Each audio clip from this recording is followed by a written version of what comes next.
ప్రతి 10 ఏళ్లకు 5% మన కండలు తగ్గిపోతా వస్తుంది 30 ఏళ్ల తర్వాత. ఓం నమో వెంకటేశాయ. అందరికీ నమస్కారం అండి. మన కండబలము మనకి ఎంత ముఖ్యమైనదో పోతున్నాను. మన కండబలము అంటే ఎంతసేపు నా ఎముకల నొప్పి, నా కాళ్ళ నొప్పి, నాకు కీళ్ల నొప్పి, నేను డల్గా అయిపోతున్నాను, నాకు వయసు అయిపోతుంది, శక్తి లేదు, నాలో ఈ జబ్బులు వస్తూ ఉన్నాయి, ఇవన్నీ దేనికి అనుకుంటున్నారు? మీకు ఒకటి విషయం తెలుసా? చాలా భయానకమైన విషయం ఏమంటే ప్రతి 10 ఏళ్లకు 5% మన కండలు తగ్గిపోతా వస్తుంది 30 ఏళ్ల తర్వాత. అయితే 40 ఏళ్లకు మనం వచ్చినప్పటికీ 5% కండలు తగ్గిపోయింటాయి. అలా అయితే ఈ సార్కోపీనియా అంటే వయసు అయ్యే కొద్దికి మనకి ఎంత కండబలం తగ్గిపోతుందో ఆలోచించండి. అయితే ఈ కండలు ఎందుకు కావాలి? మనం మజల్ని అంటే మన బోన్స్ని, మన ఎముకల్ని బాగా బలంగా దృఢంగా ఉంచాలి అని అంటే మనకు కండలు కావాలి. అయితే మరి కండలు ఎలా పెంచుకోవాలి? స్ట్రెంథనింగ్ చేయాల్సిందే, తప్పదు. మజల్ స్ట్రెంథనింగ్ చేయాల్సిందే. మజల్ స్ట్రెంథనింగ్ అంటే కండబలాలే ఎక్సర్సైజులు చేయడం వల్లనే మనకు కండబలం వస్తుంది.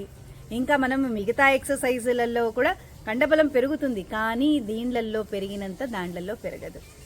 కాబట్టి మీరు ఎవరైతే ఛాయగా ఉండాలనుకుంటున్నారో, వయసులో ఉండాలనుకుంటున్నారో, ఎవరికైతే కీళ్ల నొప్పులు వద్దనుకుంటున్నారో, ఎవరైతే వాళ్ళ ఆరోగ్యాన్ని కాపాడాలని, మనమందరము ఖచ్చితంగా ప్రోటీన్ అంటే కండబలం పెంచుకోవడానికి ఎక్సర్సైజ్ ఒక రకమైతే మనం తినే తిండిలో ప్రోటీన్ కంటెంట్ కూడా అంతవరకే ఇంపార్టెంట్. సో ఈ ప్రోటీన్ కంటెంట్ ఎలాంటి సోర్సెస్లో ఉంటాయి అనేది చెప్తాను.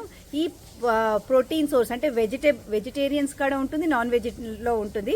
నాన్ వెజ్లో వస్తే మనకు అంటే ఏదైతే యాంటీబయాటిక్స్, హార్మోన్స్ ఇవన్నీ, చికెన్, మీట్, సో ఇలాంటి దాంట్లలో ఎగ్స్లో కూడా యాంటీబయాటిక్స్ అండ్ హార్మోన్స్ లేని, అలాంటి ఇంజెక్ట్ చేయని నాటు దాంట్లలో మనకు ఎక్కువగా ప్రోటీన్ కంటెంట్ ఉంటుంది. అలాగే ఇంకా వెజిటబుల్ సోర్సెస్ కన్నా చూసుకుంటే పన్నీరు, టోఫు పన్నీరు, కొయినా ఓట్స్లో ఉంటుంది. అలాగే మనకి పల్సెస్లో అన్ని గింజలలో కూడా ఉంటుంది. మట్టర్ అంటే గ్రీన్ పీస్లో ఉంటుంది, చానాలో ఉంటుంది, తూర్దాలు, మళ్ళీ ఇలా అన్ని పప్పు గింజలలో ఉంటాయి. వే ప్రోటీన్ పౌడర్స్లో కూడా మనకు ఎక్కువగా ప్రోటీన్ ఉంటుంది. అమరాంత్ అంటే మనకు తోటకూరలో కూడా బాగా ఎక్కువగా ప్రోటీన్ కంటెంట్ ఉంటుంది. సో ఇవన్నీ మీరు మీ డైట్లో ఇంక్లూడ్ చేసుకోవడం వల్ల బాగా మనకు ప్రోటీన్ కంటెంట్ ఉంటుంది. అలాగే ఎక్సర్సైజులు కూడా ఉంటాయి. మీరు మరిన్ని, నేను ఎక్సర్సైజ్ వీడియోస్ కూడా చెప్తాను ఎలా ఎక్సర్సైజెస్ చేయాలి అనేది. మీరు మరిన్ని నా హెల్త్ టిప్స్ కోసం నా యూట్యూబ్ ఛానల్ని సబ్స్క్రైబ్ చేయండి, లైక్ చేయండి, మరి నోటిఫికేషన్ బటన్ని ఆన్ చేయండి. మీ అందరికీ ధన్యవాదములు.